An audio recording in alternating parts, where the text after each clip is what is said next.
प्यारे छात्र छात्राओं, पिछले 4 वीडियो में मैंने कर्म गौरव पाठ के पहले 10 श्लोकों के अर्थों को भाव सहित स्पष्ट किया था। अब मैं इस पाठ के अंतिम 3 श्लोकों के बारे में बताऊंगा। इस पाठ का 11वां श्लोक श्रीमद् भगवत गीता के 6ठे अध्याय का पहला श्लोक है। इस श्लोक में भगवान श्री कृष्ण ने वास्तविक सन्यासी और योगी के लक्षण को बताया है। अनाश्रितः कर्म फलम कार्यं कर्म करोति यः स सन्यासी च योगी च न निरग्निर्न चाक्रियः।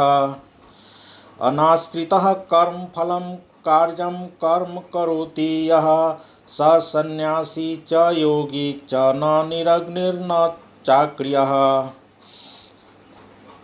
अर्थात जो पुरुष कर्म के फल को न चाहता हुआ करने योग्य कर्म करता है वह सन्यासी और योगी है, और केवल अग्नि को त्यागने वाला सन्यासी योगी नहीं है, तथा केवल क्रियाओं को त्यागने वाला भी सन्यासी योगी नहीं है।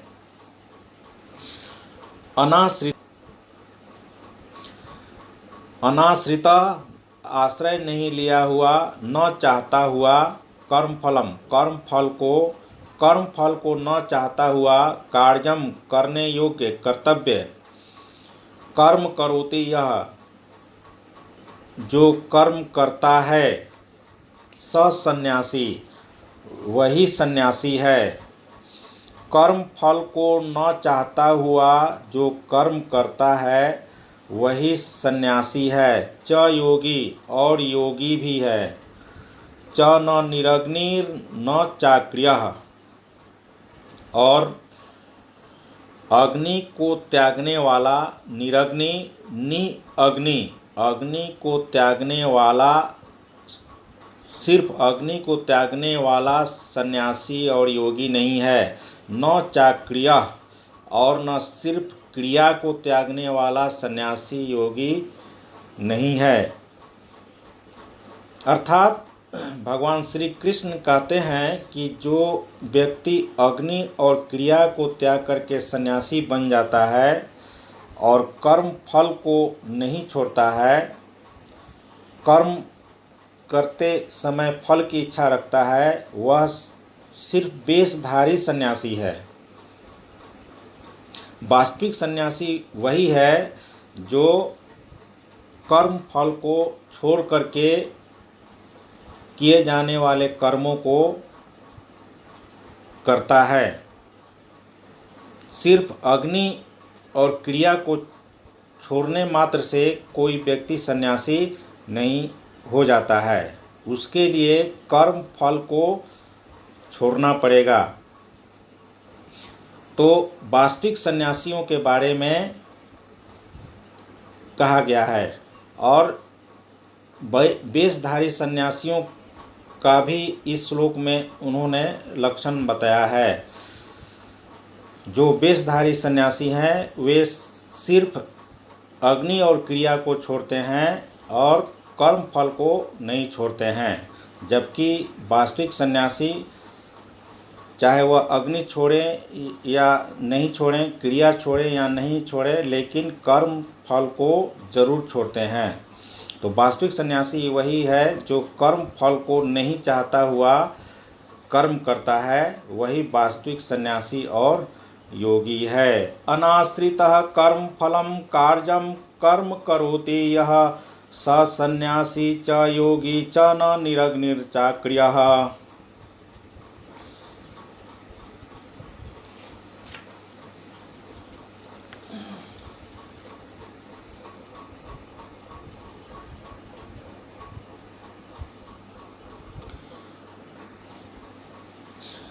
इस पाठ का 12वां श्लोक श्रीमद् भगवत गीता के 3रे अध्याय का 25वां श्लोक है। इस श्लोक में भगवान श्री कृष्ण ने ज्ञानियों द्वारा किए जाने वाले कर्म के बारे में बताया है। सक्तः कर्मण्य विद्वांसो यथा कुर्वन्ति भारतः कुर्याद् विद्वांसस्तथा सक्तश्चिकीर्षु लोकसंग्रहम्। सक्तः कर्मण्य विद्वांसो यथा कुर्वन्ति भारतः कुर्याद् विद्वांसस्तथा सक्तश्चिकीर्षु लोकसंग्रहम्। अर्थात हे भारत, हे अर्जुन, कर्म में आसक्त हुए अज्ञानी जन जैसे कर्म करते हैं वैसे ही अनासक्त हुआ ज्ञानी भी लोक शिक्षा को चाहता हुआ कर्म करे। सक्ता आसक्त होकर, कर्मणि कर्मण्य विद्वांसो, कर्मणि अविद्वांसो, इसमें दो शब्द है, कर्मणि अविद्वांसो, कर्मण्य विद्वांसो, कर्म में आसक्त होकर, अविद्वांसो अज्ञानी लोग कर्म में आसक्त होकर, यथा कुर्वन्ति जैसे कर्म करते हैं, भारत अर्जुन, हे अर्जुन, कर्म में आसक्त होकर अज्ञानी लोग जैसे कर्म करते हैं, कुर्यात् विद्वांसस् तथा विद्वान लोग अर्थात ज्ञानी लोगों को भी तथा वैसे ही करना चाहिए, तथा सक्तश्चिकीर्षु लोक संग्रहम, वैसे ही करना चाहिए। आसक्तश्च अनासक्त होकर, कर्म में अनासक्त होकर, चिकीर्षु लोक संग्रहम, लोक संग्रह को चाहता हुआ, लोक शिक्षा को चाहता हुआ, लोगों को शिक्षा देने के उद्देश्य से कर्म अनासक्त होकर, वैसे ही ज्ञानी लोग अनासक्त होकर कर्म करें, वैसे ही ज्ञानी लोग भी लोक शिक्षा को चाहते हुए अनासक्त होकर कर्म करें। अर्थात जैसे अज्ञानी लोग कर्मों में आसक्त होकर कर्म करते हैं वैसे ही ज्ञानी लोग भी कर्मों में अनासक्त होकर लोक शिक्षा को चाहते हुए कर्म करें। इस श्लोक में अर्जुन के लिए भगवान श्री कृष्ण ने भारत का संबोधन किया है। भारत यानी अर्जुन भरत वंश के थे। भरत वंश, इनके वंश में बहुत बड़े प्रतापी राजा हुए थे जो राजा दुष्यंत और शकुंतला के पुत्र थे, और उन्हीं के नाम पर इस देश का नाम भी भारत पड़ा।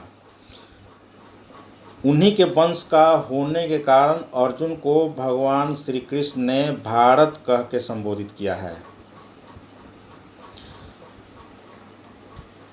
इस प्रकार इस श्लोक के भाव को स्पष्ट किया गया।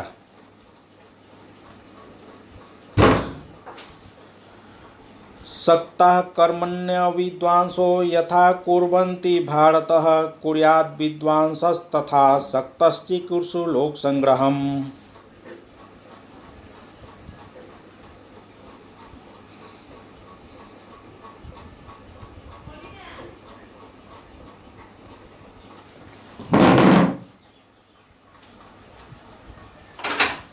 कौन जरूरत पड़ गई भाई? वीडियो बनाता नहीं, यही मैं अपने लोग बीच में थी।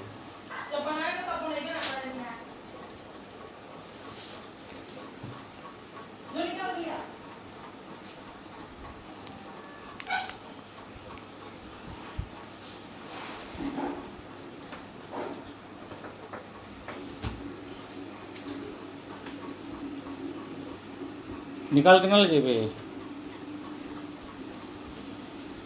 जल्दी कर।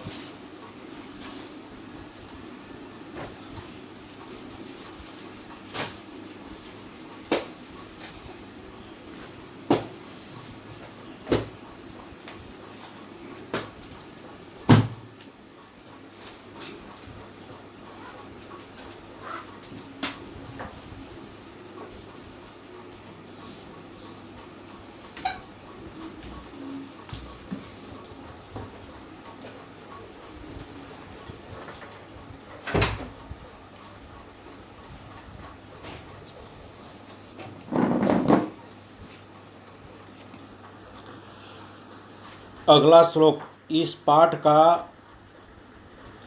अंतिम श्लोक 13वां श्लोक श्रीमद् भगवत गीता के दूसरे अध्याय का 47वां श्लोक है। इस श्लोक में भगवान श्री कृष्ण ने कर्म फल को छोड़कर सिर्फ कर्म करने में ही अधिकार की बात कही है। कर्मण्येवाधिकारस्ते मा फलेषु कदाचन मा कर्म फल हेतुर्भूमा ते संगो अस्त्व कर्मणि। कर्मण्येवाधिकारस्ते मा फलेषु कदाचन मा कर्म फल हेतुर्भूमा ते संगो अस्त्व कर्मणि। अर्थात हे अर्जुन, तेरा कर्म करने मात्र में ही अधिकार होवे, फल में कभी नहीं, और तू कर्मों के फल की वासना वाला भी मत हो तथा तेरी कर्म न करने में भी प्रीति न होवे। कर्मण्येवाधिकारस्ते, कर्मणि एव अधिकारः ते, कर्मणि कर्म में, एव ही अधिकारः अधिकार हो, ते तेरा कर्म में ही अधिकार हो तेरा। माँ फलेषु कदाचन, माँ नहीं, फलेषु फलों में, कदाचन कभी, कभी नहीं फलों में, यानी तेरा कर्म करने में ही अधिकार हो, फल में कभी नहीं। माँ कर्म फल हेतुर्भूमा, और नहीं, माँ नहीं, कर्म फल हेतुर, कर्म फल की वासना, कर्म फल हेतुर, भूमा चाहने वाले, कर्म फल को चाहने वाले भी न हो, कर्म फल की वासना वाले भी न हो, हेतु वासना चाहना। माँ कर्म फल हेतु नहीं, कर्म फल के वासना वाले भी न हो, कर्म फल को चाहने वाले भी न हो। माँ ते संगो अस्त्व कर्मणि, और तेरा अकर्म में भी, संगो अस्त्व अकर्मणि, संग प्रीति, अस्तु हो अकर्मणि, अकर्म में, कर्म नहीं कर्म करने में प्रीति न हो, नहीं कर्म करने में भी तेरा प्रीति न हो। माँ नहीं हो